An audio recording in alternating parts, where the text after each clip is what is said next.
happy holidays. And for all of you Amazon.com shoppers, go to southgatemediagroup.com. There's an Amazon login portal there, and just do your shopping. And portions of your shopping go to help support Southgate Media.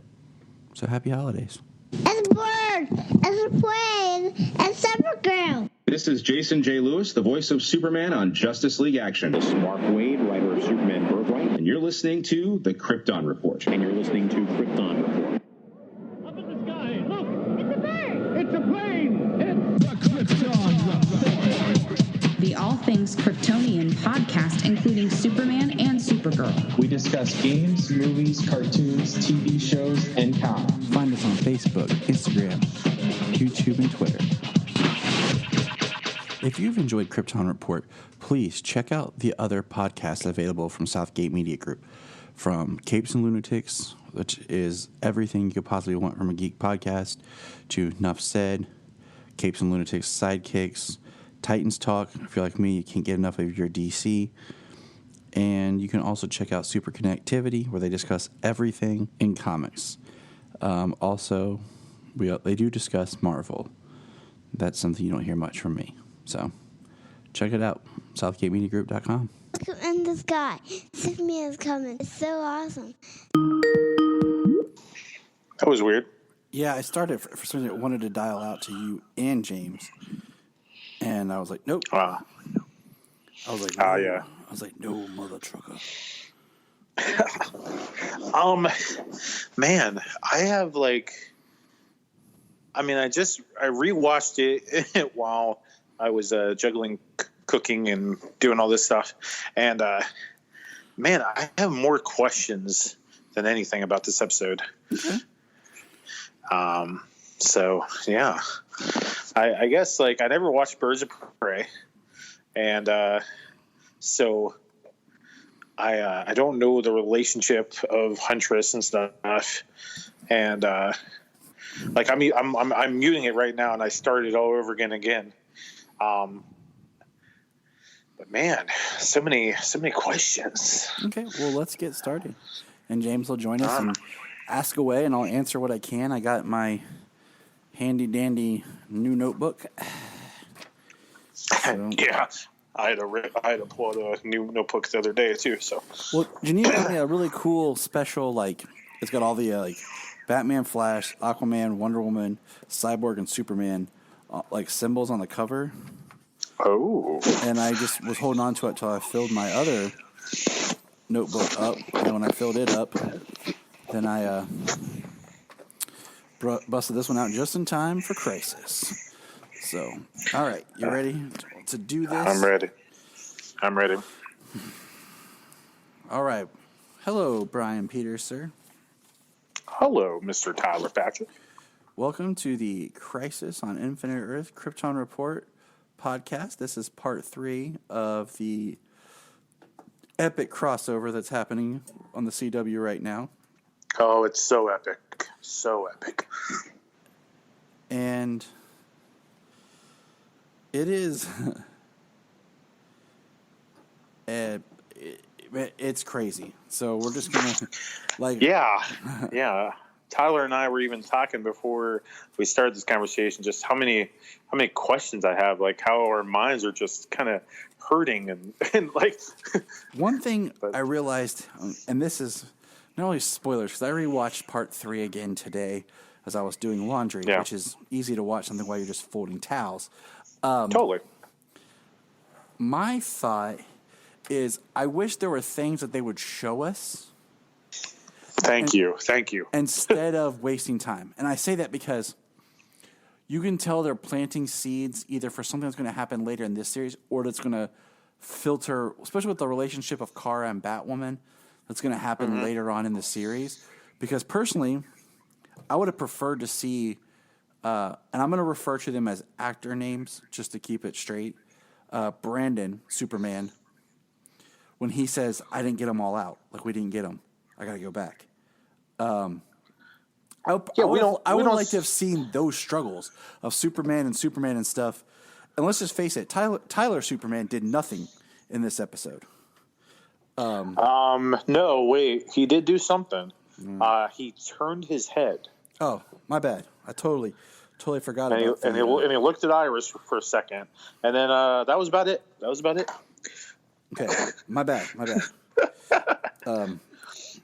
But my thing is, those would have been interesting scenes of just action, and like I know it's a TV budget, and they, even though this is a crossover, like I think they've done a good job doing the crossover, so you're not sure what episode you are if you were just looking at it from an outside point of view. Like, oh, this is the Flash, even though like in this episode Cisco and Caitlin did join, but we also got Diggle, who wasn't previously in an episode.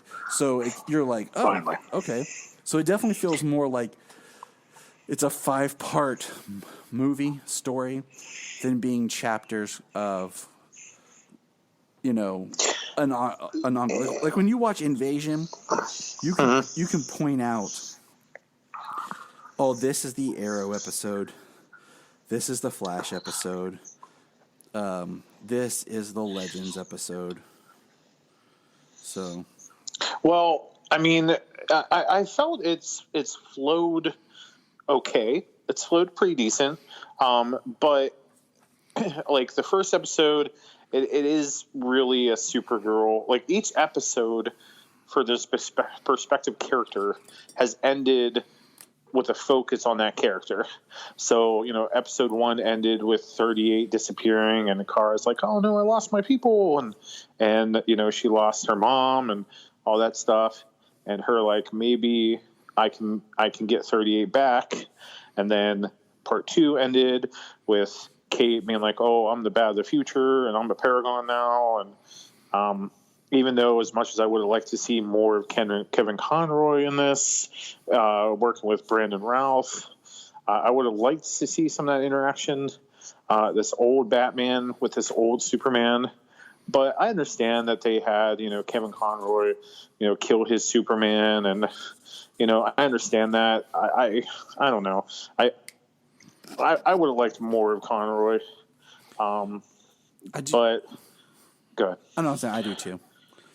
But, he did what he did. I think he got more screen time than, in a way, I would have thought. So it was nice that, he was in there longer than what he could have been. It really could have been just a,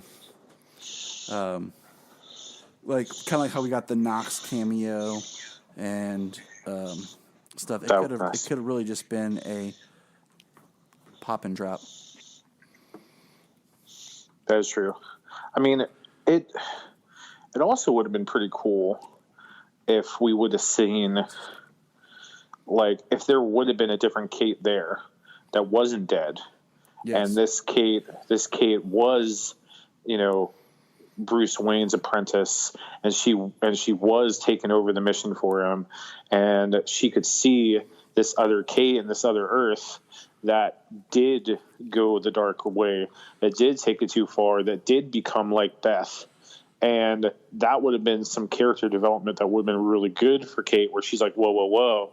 If I keep going down this Batwoman path, will I end like Bruce? Will I turn the way that Beth has turned? Ooh. You know what I mean? It would have been interesting even if you would have, like what you just said, if you would have flipped that, and instead of it being Kate, it was Beth. On that, there you go. On that Earth, the roles were because then you could have got the actress that played Beth. There we go. I'm kind of surprised she wasn't in it. First of all, yeah, because you said you hadn't seen it. She was Black Canary in Birds of Prey. In the TV show Birds of Prey, that actress was the young Black Canary. And So I'm surprised that she, already being in contract with CW, wasn't with that cameo of Huntress at the very beginning together. They did, I looked it up, the voice of Oracle that she talks to was Dina Myers, who did the voice and who was Oracle on Birds of Prey. I don't know if it was a new recording or if it was old audio. Like archive footage type thing? Yeah. Yeah. But it really was her as Oracle. So I don't know why they couldn't have just in the schedule like found a shot for her just to be in that same shot. So I don't know. So you're saying Beth was Black Canary on that show? Yeah. Well, then it would have made much more sense to have Bruce be with Beth. I mean, and Beth is like the quote unquote Terry McGinnis, only evil. I mean, they've already doubled up on an actor if you think about it. I mean, they had Erica Durance as Allura on Supergirl, and then they had her as Lois, on her Smallville segment. So, I mean, they already doubled up an actress on something. That's Brandon Routh. They've already, I don't know. We'll get to that point, but I feel like I would have liked more of Brandon Routh Superman. Me too. I'm still holding out hope for more, just because Ray's not there either. That's true. He's yeah. One thing I did want to go back and watch is an interesting theory, listeners, that Tyler and I looked at today is Tom Welling's Superman. Was he wearing blue kryptonite on an arm, like a wristband? Well, with further investigation, it is the watch that was Jonathan Kent's watch that Clark had and wore, but it does have a blue sheen to it and a glow, so it makes me wonder if there is blue kryptonite in there. Oh, I gotta go back tonight and just like pause it frame by frame because man. So, all right. So this episode starts out. We don't want to get too ahead of ourselves, of course. No. But so this episode starts out with we hear Diggle's back, and Cisco has showed up, and him and Ray have finished the Paragon detector. And now we know who all the Paragons are. Well, hold on. You got a little ahead. It opens with Huntress from Birds of Prey running, and we see Earth 203 get destroyed, which was cool because Birds of Prey debuted in 2003. So that made complete sense why that was Earth 203. Fair enough. Very true. Other than that, you're completely right, where it goes from there. Like, that was we saw that, then we got the Crisis on Infinite Earth. Yes. Sorry, I hit play when we started talking, but it skipped a bit. So, yes. So, that Earth has disappeared. We see a little bit of Huntress, who, correct me if I'm wrong, in that world, she was Batman and Catwoman's daughter? Yeah, she was Helena Wayne. Or not Helena. Yeah, Helena Wayne, right? Yeah. Yeah, okay. Wayne. Yeah, Helena Wayne. Now, didn't they do in another Earth, like Earth 2, Huntress was the daughter of Batman and Catwoman? Yeah. So that show always kind of felt like it was on an Earth 2 kind of thing because they talked about New Gotham and they talked about, she was Helena Wayne, the daughter of Batman and Catwoman. So, but now we know it wasn't Earth 2, it was Earth 203. Gotcha. So, the joy just keeps coming. Yeah, I mean, I can't wait till January. Oh my God. I think he's ready. I mean, can't wait till January, but it's in two. It's like both parts in 2 nights, though. One night. They couldn't have even spread it out like. Oh wait, they're doing it one night? Yeah, it's both episodes in one night. Oh my gosh, I don't know if I could take that. Right, and I'm like, and that means when we record, we're double talking. It's like, oh my gosh, we're gonna have to call it that day because I cannot not watch it live. You know what I'm saying? Like I could pause it, let's record, then go back and watch it. And hey, look who's buzzing in. He must. Hello, Superman Red. He made it to the vanishing point. All right. Yes, sir. So James, all we got so far is that Earth 203 has disappeared. The Huntress is gone again, and they are showing us who the 7 Paragons are. Cisco and Ray finished the Paragon detector for the big reveal. Yeah. Okay. Was it not weird that all of a sudden Barry is a Paragon, and so is John Jones? Like, So what's messed up is that half of the Paragons, more than half of the Paragons, are from the main shows. right? Like they're that, already there. and that's what's killing me. Okay, I know logistics reasons why not, but honestly, instead of John Jones, it should have been Black Lightning. Like, it should have been Jefferson Pierce.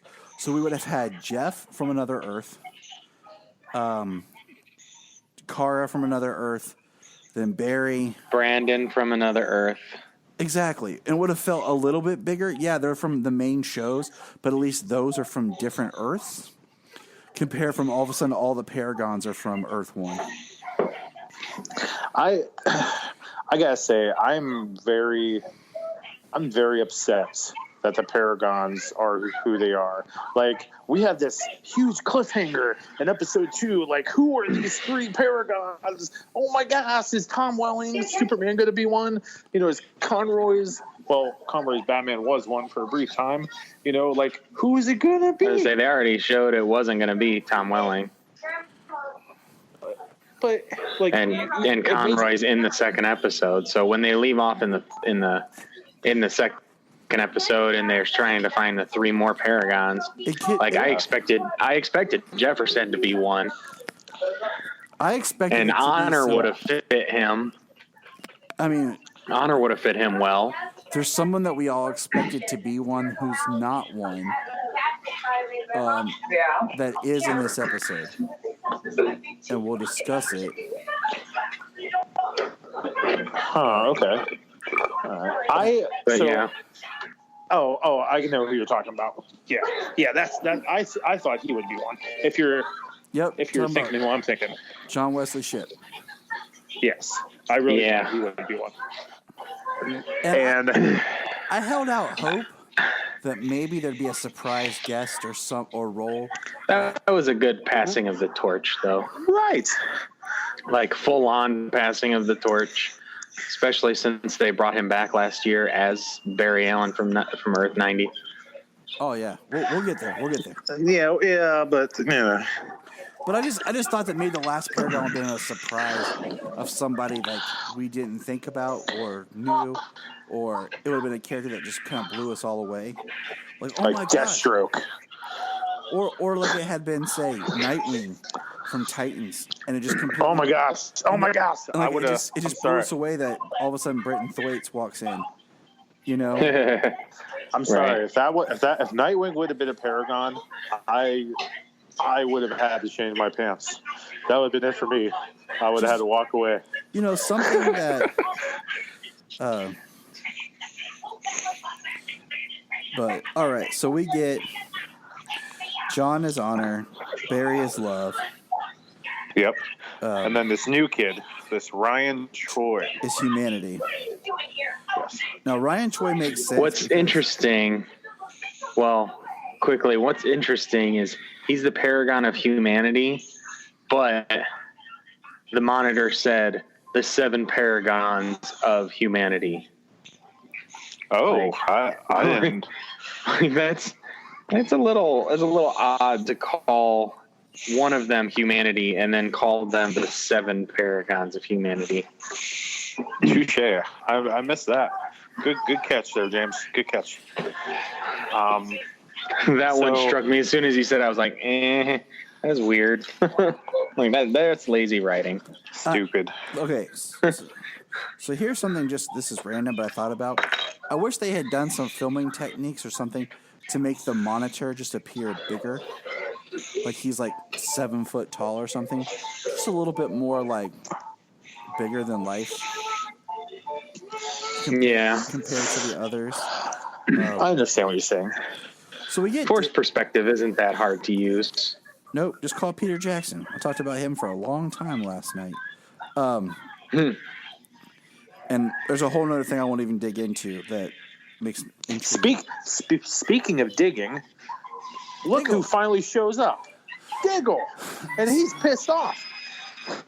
You know, so Diggle,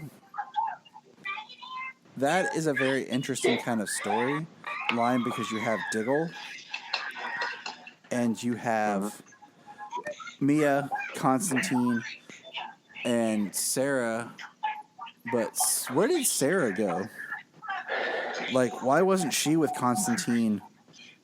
I think I missed it or something. Like, it was just Mia and Diggle that went with Constantine. Where'd Sarah go? I'm actually watching her talk to Diggle right now over Oliver's body. Because that's what she does. She has that conversation, and then she's gone after that. Like, did she? Yeah, I don't really recall seeing her.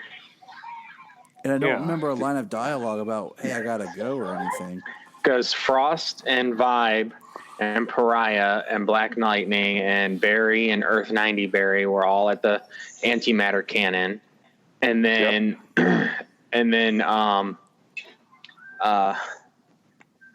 those three went to Purgatory, and then it was Kara and Batwoman, having their world's finest time, kind of helping each other out, getting, kind of believing and getting the spirit back of the paragons that they are. Yep. So which was a good character moment between those two. It was good character work between those two, I think. They had the Bruce Clark dynamic, the Superman Batman dynamic going on pretty well. Which makes me want to bring something up real quick here. So, one problem that we've had with I don't know if it's a problem, but people have said, like, with Supergirl, the show, is that she outshines Superman. And we just got to look at, on this Earth 1, Supergirl is more prominent than Superman. Well, they know her because Barry had traveled Earths and met her. But not even that. Like, if we go back to when, was it season 3? When, in season 3, when she had to fight Rain, he goes on and says, like, Kara is stronger than me. Yeah. And stuff like that. So this relationship of Superman and Supergirl is different, with Supergirl being more of the more powerful, confident character, because it is her show, compared to how we're used to the relationship being. She's more of the hopeful one than he is, because, right now he's struggling. So it's just one of those things that we just got to kind of like why she's the paragon that she is compared to it being Clark. Because everyone's like, why isn't it Superman? It's not his show, people.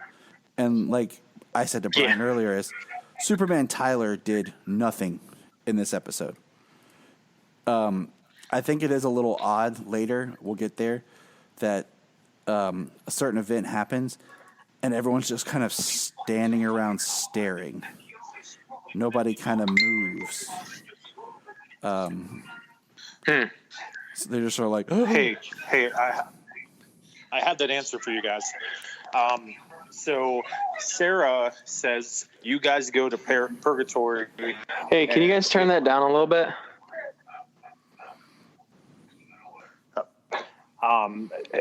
Yeah, okay, sorry. Sarah says to Diggle that I will watch over Oliver's body while you and Mia and Constantine go to Purgatory and get him back. So I will make sure that he doesn't flip out and like start killing people. So that's where she is. Okay, cool. Works well. All right. So let's talk about like group clusters again. So we have Vibe and Barry, and then Pariah with Killer Frost at the anti-monitor cannon. So, antimatter cannon. Antimatter. So it was it was what's generating the antimatter wave that's sweeping across the universe, the multiverse. And of course, it's on Earth 1. Of course. Yeah, sure. because that's the cave or the little door that Pariah opened. Pariah. Pariah. And he shows up and he says, "I'm here to bear witness to tragedy." And he shows up and he's watching. He disappears, and we learn that it's Pariah that goes and gets Black Lightning. And we can assume that Black Lightning at Earth is 73. Because that's the one we see destroyed, and then he shows up. So what was interesting was I heard that it was 70. Somebody said it was 73, and speculated that it was because he was created in 73, but he was created in 77. So why wasn't his Earth 77? I don't know. So Black Lightning's Earth was 77? No, it was 73. Did they specify? Because the only time that they had Earth 73 was on the display that Lois was watching. Well, that's the only time they had. Yeah, because we see that Earth get disappear, and then he shows up next and says your Earth was just destroyed. So, well, they say every second another Earth, another universe, or another multiverse dies. So we could go with That's it true. for now. Oh, hey, we're missing something here. How about Cisco? Oh yeah. Cisco gave up his powers, and now something's happened. The monitor just waved his hand like, yeah, we need your powers back. Here you go, Vibe. He's like, no, I gave them up. Blip. There they are. Yep. Cisco did not want his powers back. That's for darn sure. Yeah, because Cisco's a. But I'm not going down that rabbit hole again. Not going down that rabbit hole again. But it looks like the monitor uses Cisco's vibe abilities to get to the antimatter cannon. And this antimatter cannon is what is actually causing the wave to destroy the Earth. If I'm right. Maybe I'm right. You're right. I don't know. Okay. All right. I just want to make sure we didn't miss something. And then I'm trying to make sure we don't miss anything. It's powered by, we see it's powered by Earth 90's Flash.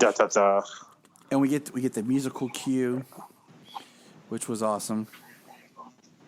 Yeah. We get to hear the Danny Elfman Flash theme again. I gotta say, that's been such a nice thing about this crossover. Like how they add in the original 89 Batman theme, when they showed Earth 89, the Batman animated series theme, when we saw Earth 99 and Kevin Conroy, like it's the Superman theme when Brandon Routh came. Like it's been awesome just having these little tidbits. It has been. And it's nice to just kind of feel like refresh with your characters that we know. And what's crazy is like this is the Flash. Like Crisis is. Oh wow. Whoa. What's crazy is the Crisis has been very prominent on the Flash series, but I feel like Barry, our Flash, has done very little in this crossover. Yes. And like he's like not as little as okay.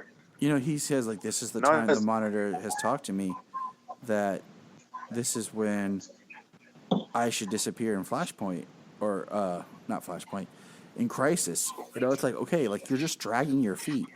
Like this is what you've been preparing for, and then of course, John Wesley Shipp Flash steals his speed and says, "Send me back. Let me do this." I'm like, of course. Yeah, a Barry died. In the Crisis, a Flash died, and it just kills me because I'm like, the whole thing has been the Flash in Crisis, and now he's barely done anything in any of the episodes. Hello.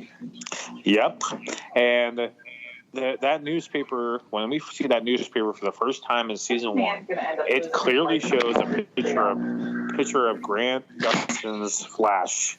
Flash disappears in Crisis. It clearly shows it. It doesn't just say the Flash with the lightning. It clearly shows him. And when they changed the date, it still showed him, right? Like when the date changed to December 10th, it still showed Grant, right? Yeah, but I mean, part of Oliver Queen's death was basically to say that anything that we've seen or we know about the forward universe is up for change. Because like this isn't how it's supposed to happen. Things are changing. But like it just bothers me. Like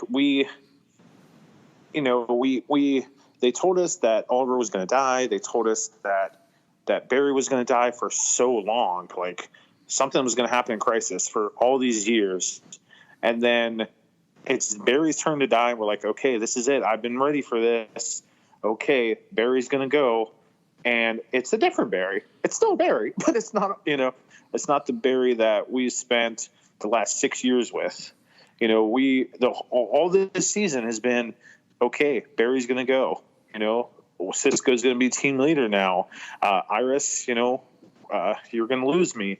And we go and take 90s Barry, and it's like a cop-out. It's like, okay, so Barry's going to live. Oh, he's the paragon of love now. Like, once they showed Barry as the paragon of love, I was like, I'm scratching my head here.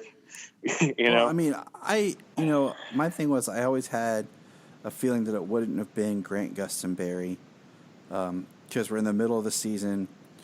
They're not going to go his show that long without him. And John Wesley Shipp was back, and we all kind of assumed, like, oh, it's going to be him that goes.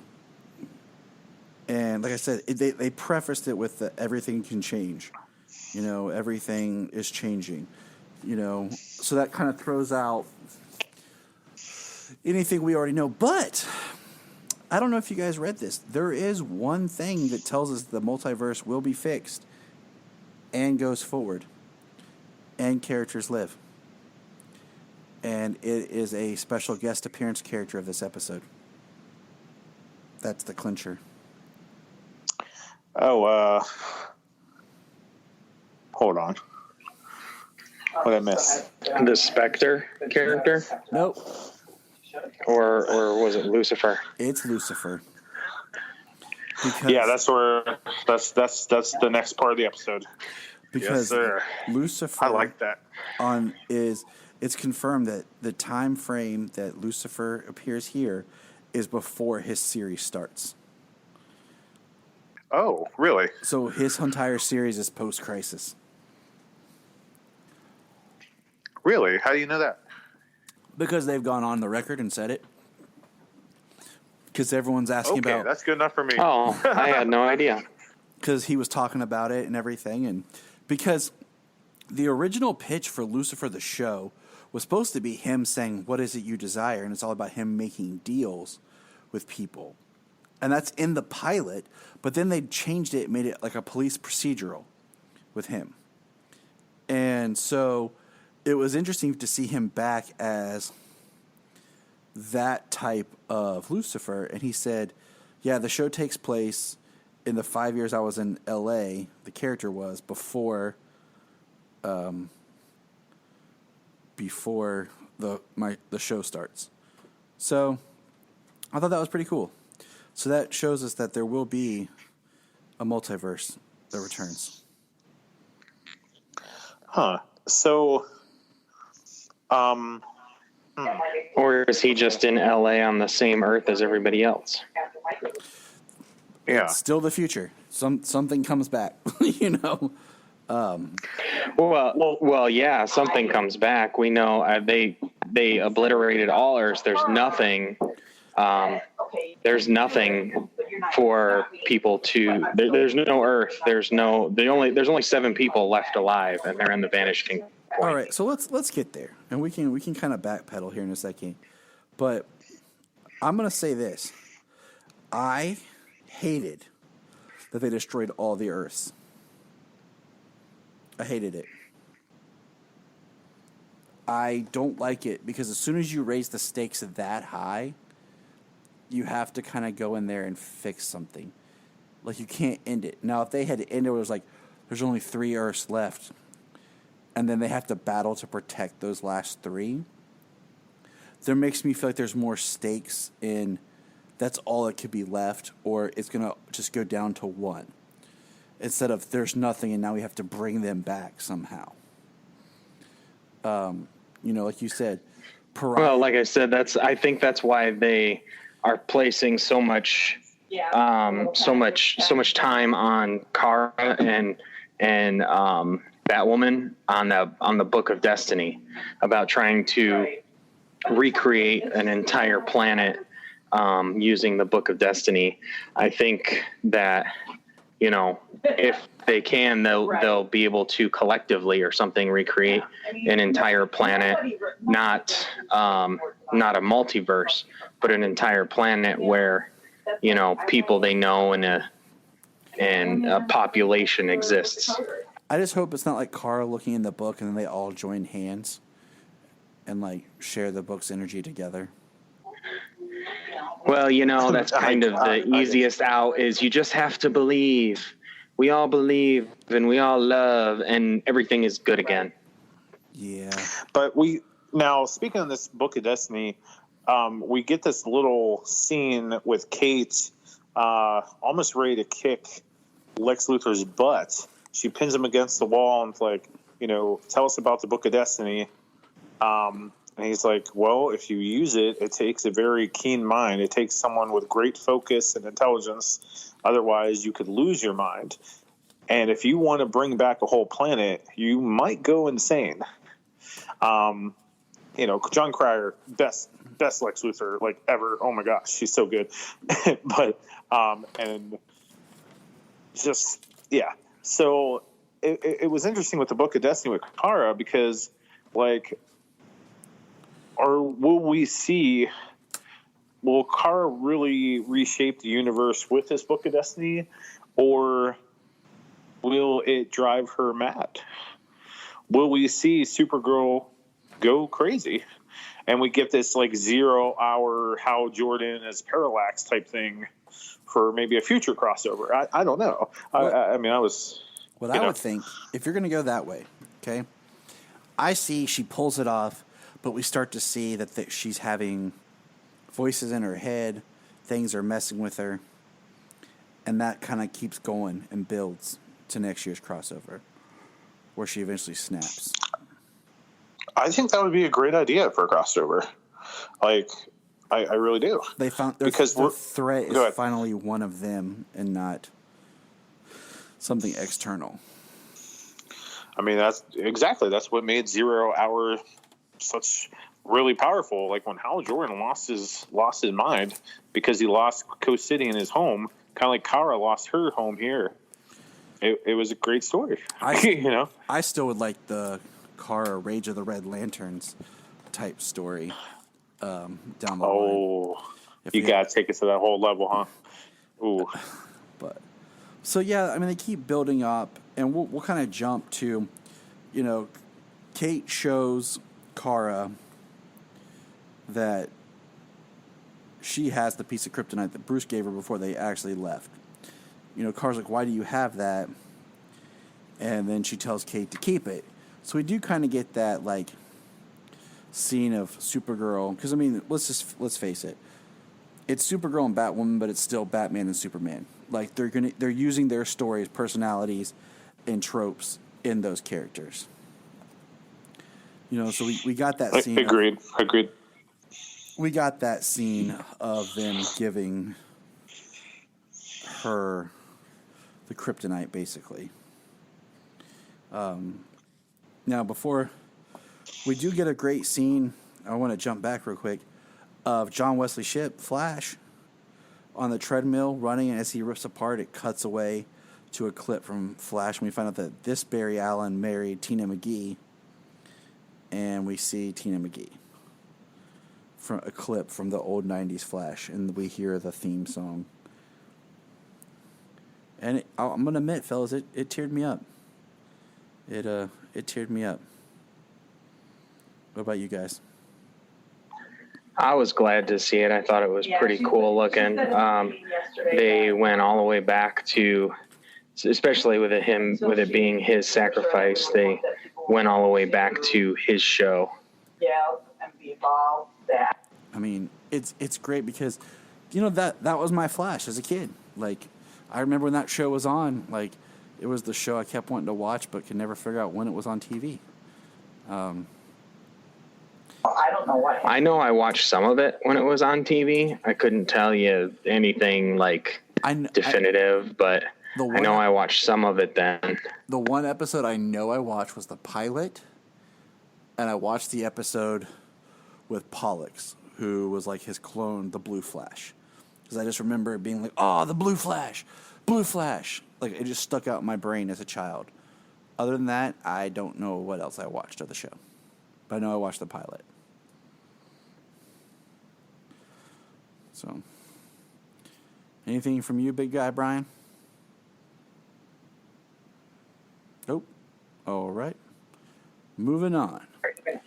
So, I don't know. Hey,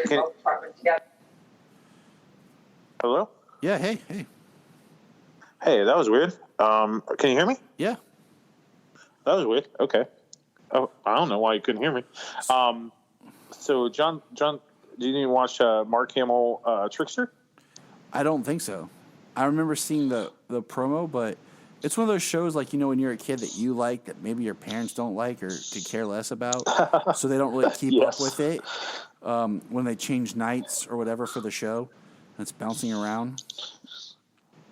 Well, for the CBS Flash with Wesley Shipp, I would rent that from Blockbuster religiously. Nice. Like every couple months, I would go and I would rent that pilot from Blockbuster. Like I can bring it in my mind, like just seeing that VHS on the shelf, and my mom like going, really again? Because the only show I ever watched with my mom as a kid was Dean Cain and Terry Hatcher's Superman. We would watch that every Sunday. So that holds a special place in my heart. And 90s Flash, that was my Blockbuster rental, man. So, yeah. It teared me up. It teared me up when I saw he married Tina and he just fades away. Yeah, it got to me. It did. I mean, and then I said this to myself, and I'm going to say it right here with you guys. This episode gave me the idea of a show that I never knew I wanted until this episode. I want to see Brandon Routh Superman and Black Lightning and The Flash get their own show. I just want to see or an episode. I just want to see those three hanging out, talking, being superheroes. Like, what intrigues you about that trinity, if you will? What intrigues you the most? They're all hopeful in a different way. They're all powerful, good-hearted men. Like, the kind of people you'd, look up to. It's like, they're all... Well, two of them are father figures, and one is, not a father figure, but, two of them are. I just like it. So... I think we need to see more superheroes as parents. I think now's the time we need to see superheroes as parents. Well, they gave us I really do. They gave us this really awkward Oliver as the worst father ever. Yes. And then Barry kind of he had his kid sorta his adult child. And he's like, hey, my grown-up adult daughter that is already grown that I don't have to really be a parent to. And then, Oliver gets to meet Mia. And then Oliver never had to, deal with the crap, Literally, the poop. It's he did a little bit with Mia. But anyways, the thing is, that's one reason I've liked Black Lightning. Is I like that he's a father, and that's his focus, and that is something that attracts me to that show, because I like the character of Jefferson, but I really like that he's a father. So, and DC Comics has this horrible habit right now of, let's just take this kid from being a baby and this guy, you know, being a father. Let's just take in. Well, let's just speed it up a little bit and just make them like 20 years old, because there's no interesting stories to tell when they're 10 or 5. You know, John Kent. There you go. That's all I gotta say.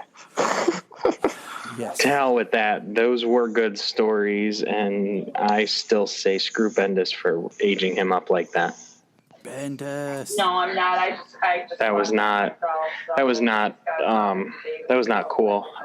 Nope. Just to tell a specific story, they're like, okay, well, let's just skip like 7 years of this dude's life. Exactly. Yep. I don't like it. I don't like it. So one thing that Tyler and I were mentioning before you jumped in, James, is we were saying how, like, this episode felt like they took out such great scenes that we could have saw and just put in stupid other filler. For example, you see Brandon Routh like fly or appear back on the ship and talk to Lois, and he's like, I couldn't save him. You know, he's going in there with Tyler's Superman, which we don't see him do anything. And he comes back and he's just so frustrating because he's like, I couldn't save him. I couldn't save all these people. And we could have got these awesome scenes of these Supermans just saving people. But instead we get him flying back and he's like, I couldn't do it. And then Lois says, you know, why did you have the black in your symbol and on your S? And he has this line that's just awesome. I love this line where he says, because it shows that even in the darkest times, hope can shine through. That's in that little bit of darkness, and my S can shine through. And I thought that was pretty dope. Yes. Yes, it was. And I mean, that was a pretty good shot. That was a pretty good shot. Interaction with Brandon Routh Superman. All right. But I felt we got cheated, man. I want more. I want more. When you like something, you want more. Yeah, I mean, Brandon Routh Superman period is like the thing about this that's getting everybody like, I want more. Like, I want this. Like, this is something that I didn't realize I wanted more of till now. And it's actually kind of, and it's kind of sad because he's doing so great. But I mean, I feel like this is more of like him as Superman. It's just enough of like the amalgamized Returns and Reeve universe. But I think Brandon's getting to shine more as Superman, and it stinks because even here we're getting what we want, but we still don't get enough of it. And I agree. We are getting him. We're getting him to be able to do what he can do, and he's not having to rely on, you know, this is a Superman Returns movie, or like this is a Christopher Reeve add-on. You know, this is, it's kind of a Christopher Reeve add-on, but he's able to be himself here, and I agree with you totally. Well, what are you feeling, James? Well, the producers, you know, they had done a disservice to Chris Reeves after the first two movies, and especially with the fourth movie. So to extend his character to Brandon Routh's, sure, Superman Returns was by all means a letdown, not Brandon Routh's fault at all. Brian Singer's. To be able to bring him back in this capacity and allow him to become his own version of Superman because he was locked into being Chris Reeves, but now he can be his own version, and add something more from the comics as well to his Superman. It's just, it's great. I mean, I was kind of, I loved it, but I was also kind of upset when he was basically written out of Destiny. So, antimatter took him even at the vanishing point, and he was replaced. So I was kind of sad to see him go, of course. But he got a great chance to shine, and it still just makes you wanting more. People wanted more of him then, not necessarily the story they were telling, but wanted more of him as Superman. So, it's great to get more. And when something's good, you want more of it. And what are you going to do? You're, as Bryan put it, you're cheated. I don't know about being cheated. Yep. It's just, he's good and you want more, but so no, that's sad. I felt cheated. I know you do. And I liked him. And, okay. So, yeah. So I wouldn't be cheated because he's done such a good job with what he was given. So it's not really cheated. It's just. That's fair. Okay. All right. You're right.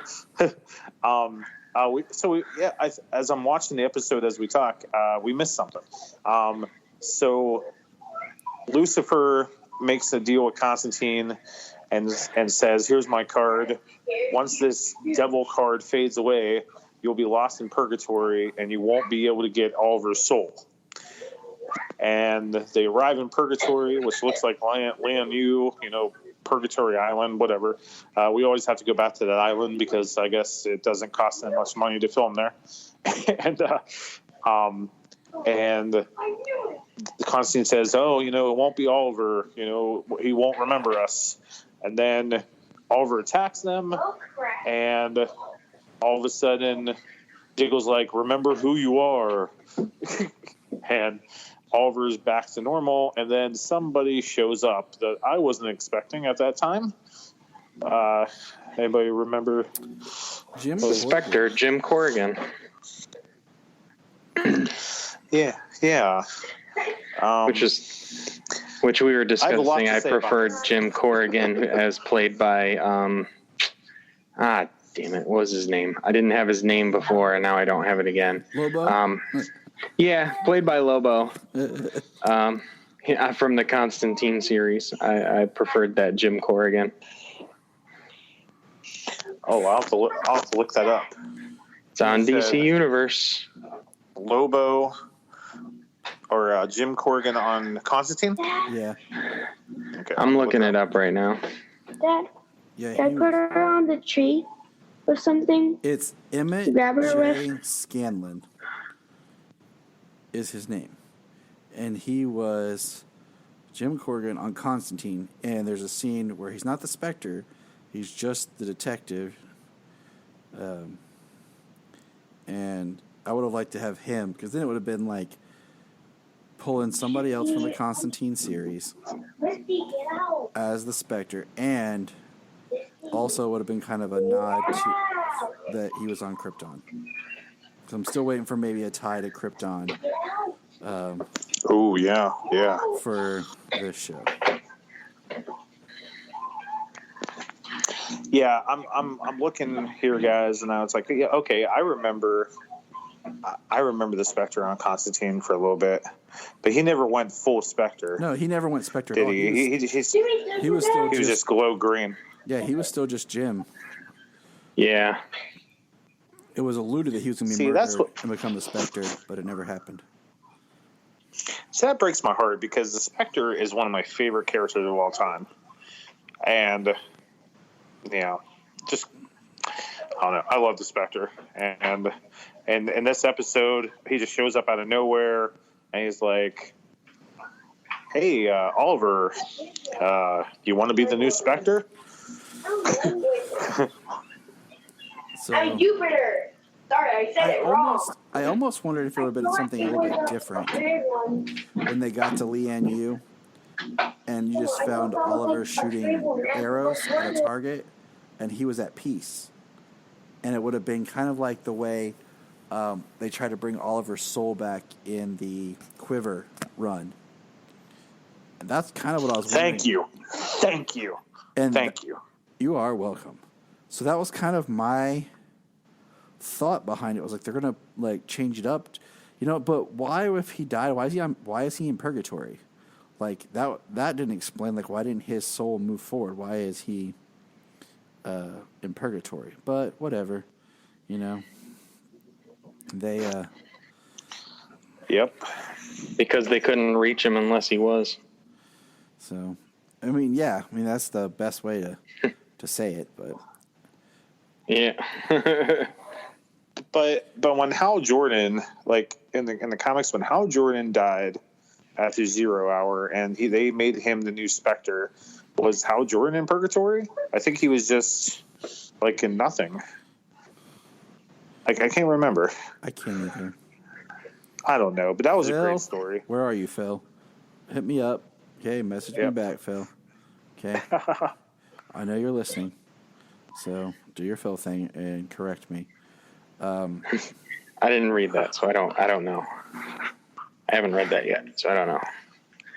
Well, all I can remember is that Corrigan, the Spectre, no longer wanted to be attached to Corrigan or something like that, and it needed a new host.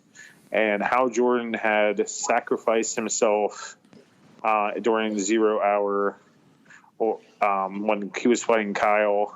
He sacrificed himself to reignite the sun. I do know that he was the Spectre, yeah. Yeah. And that was a big part of Quiver, too. And, yeah, anyway. But I don't know. I don't know how I feel as Oliver the Spectre. I don't think I like it. But. Well, like, my thought is it's going to be one of those things that they can keep Stephen Amell there as a backdoor character to, if they want to have like the next crossover and the Spectre shows up, Stephen Amell returns for the crossover event. They can kind of bring him back in some capacity and kind of have him pop up here and there, without him having to actually be Green Arrow, be Oliver. So I get it. But why can't a character just die? Right, and that's something you had texted me earlier. Is like that's why I go back to like with the stakes. Like nobody has really died of importance. Like, nope. We've lost characters that we love, but they're not characters that are of this show, this series. Yep. Like in the Crisis comic, we lost. Oh my gosh, we lost so many people. We lost Barry on Flash. We lost Kara Supergirl. That was such an emotional death in that comic. Superman just holding her dead body. We lost. These are main characters of the shows that they currently have running. It's not characters that they're going to kill off. But they could get rid of, I don't know, Iris. I mean, that'd be awesome. Well, at least for the moment they did. So I don't know, guys. So yeah, so at the end of the movie, or not the end of the movie, end of the show, Lila shows back up, and then a lot of crap happens. So yeah. Yep, she's controlled by the Anti-Monitor, and she kills the Monitor. Straight out of the comics. And he calls the Anti-Monitor Mobius. Yes, he does. And it is really crazy because Pariah is just standing there watching, and basically he sends the 7 Paragons to the Vanishing Point. Which I need to go back and read that part of Darkseid War where they explain they explain him being Mobius, having a name, and where he came from. Right. I need to also. My books are. I think it's part. I think it's still part of, the similar creation story of them being brothers or them being opposites, but they added more to it and some other connections, which is inevitable. They do that with everything as stories continue to evolve. Yes, they do. So in the new 52, or I'm sorry, in Rebirth, it was new 52. This is what the anime monitor looks like now, and he's called Mobius. Yes. Yeah, pretty much. Oh, okay. Yeah, he doesn't look like that mechanical body, just antimatter inside of a mechanical body. So, yeah, well, I mean, my opinion. I like the old stuff. Yeah, which I had heard people like old school comic readers too, like, I can't remember who it was, but saying like I don't get, like, they were never like sold on the design. Of course, the story is great, and he was a great villain and everything. But they were like, man, I was never sold on that design. And then when they kind of redesigned him, like in the new 52, they're like, now that's a redesign. Like that's good. It makes him look something. Makes him kind of look like a being of some sort. Yeah. So it's not. Yeah, so it's not just. I mean, it's anybody's preference. It's all subjective, but. Yep, it is. I thought he looked weird. I wasn't expecting that when I read through Crisis on Infinite Earths. So. I don't know. I thought he kind of had like a Darth Vader thing going on. I kind of liked it. Of course you did, Bryan. I like everything old. So why the heck? Like, one thing I'm confused about, and maybe you guys caught it. So Lois stopped the monitor, and she says there's like 7 Earths left, right? And then Lila kills the monitor, and now everything's gone. Well, she said there were 7 Earths left before they got there, where there was only Earth 1 left. When they're all there at the end, there's only the 1 Earth left. Okay. Everything else is gone now, and there's 1 Earth left, and basically right then is when it's like, because Pariah shows up, and then it dawns on everyone that Pariah is there to bear witness to a tragedy, and that's when it dawns on everyone that it's not Lila. Of course, I'm sorry, but if my wife all of a sudden just started acting weird, had magical powers, and then started talking about how she's been working with somebody, I'd be a little skeptical. Yeah, I'd be like, wow, that's some STD. Do I need to get checked? Like, like another. So, but John's like, Lila, Lila. Yeah, bro, it's not good. But it ends with them at the vanishing point, and then the biggest kick in the crotch is Lex Luthor used the Book of Destiny to write out Superman as a paragon, and it's now him. So we have yes. Lex Luthor, John Cryer is amazing. So kind of sucks. It makes sense that he'd write out Superman. But it sucks that Brandon Routh's Superman is gone. But also what's funny is people were saying that for the 7 paragons, the 7 symbols on the cave, on the wall, on the door, they're like, clearly one of them is an arrowhead. And that's the one that Lex Luthor wrote out. So there is not an arrow character as a paragon. It's almost more like the shield, the Pentagon shield, flipped over. Interesting. Interesting. So people were completely wrong by trying to guess what those symbols meant. Yeah. Well, I will say one of them does look like Barry's helmet or Barry's mask.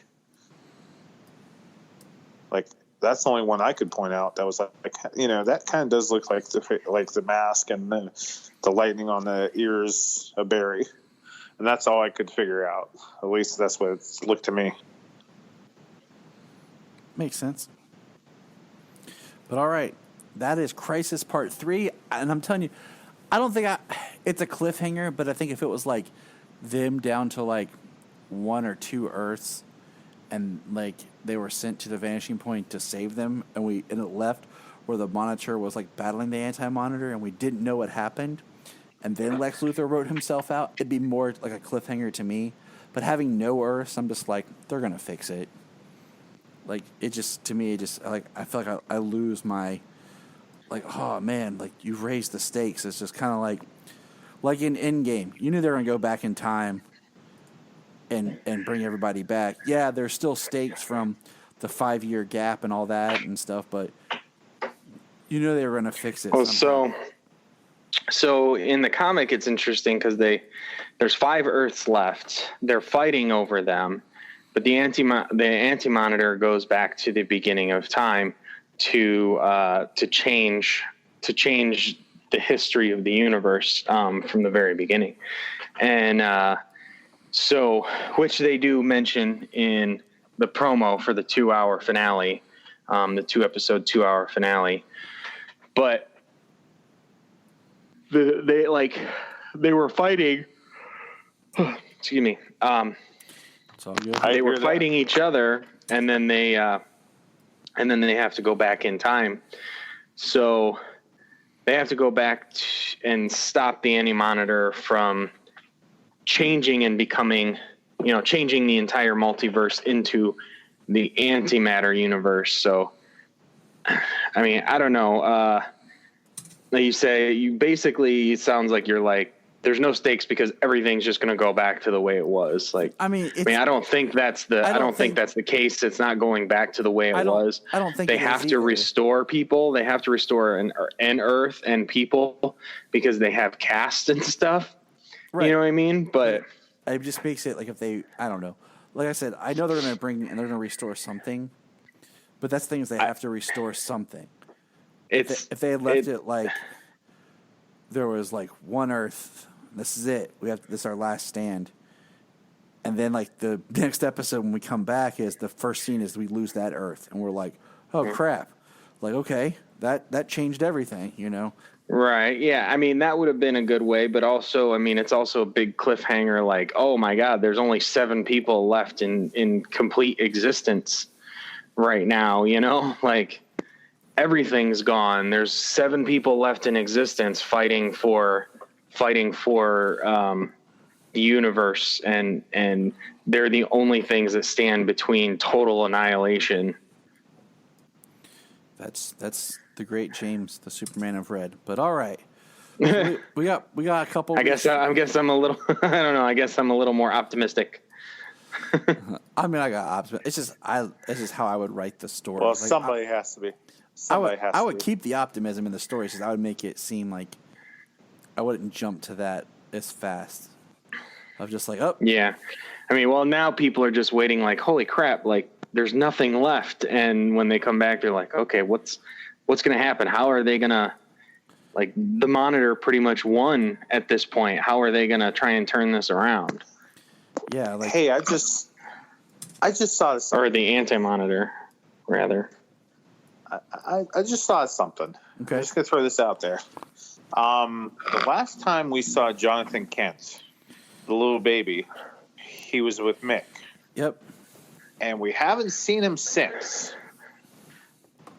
We have not seen Lois like, hell, where's my baby? Or Superman, where's my baby? Because Superman didn't do anything. So at some point, Mick brought him back, said he was easy, and handed him back to... Who did he hand it back to, Lois? Yeah, because Lois says, like, I'm going to grab Jonathan and I'll run communication. And, she was on the ship. So you can assume the baby was on the ship. Okay. I thought there was something I missed, and I was like, wait a second. What if that baby's still alive with Mick? And they didn't disappear. Everybody's gone. There's 7 people in all existence.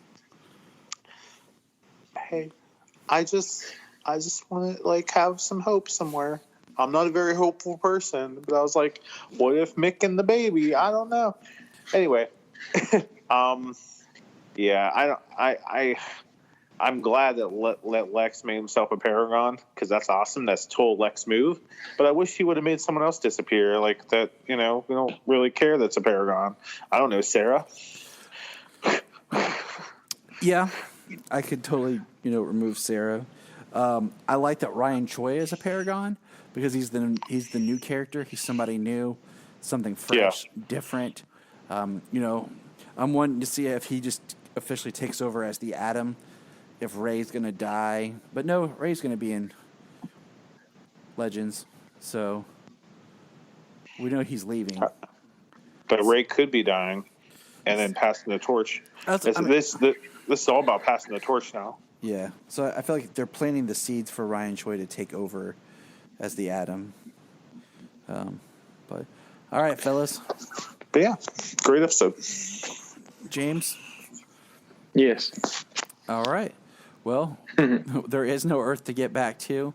We'll just hang out here in the Vanishing Point for a couple of weeks, and we'll get back to it. Look up in the sky. Look up in the sky. Look at the sky.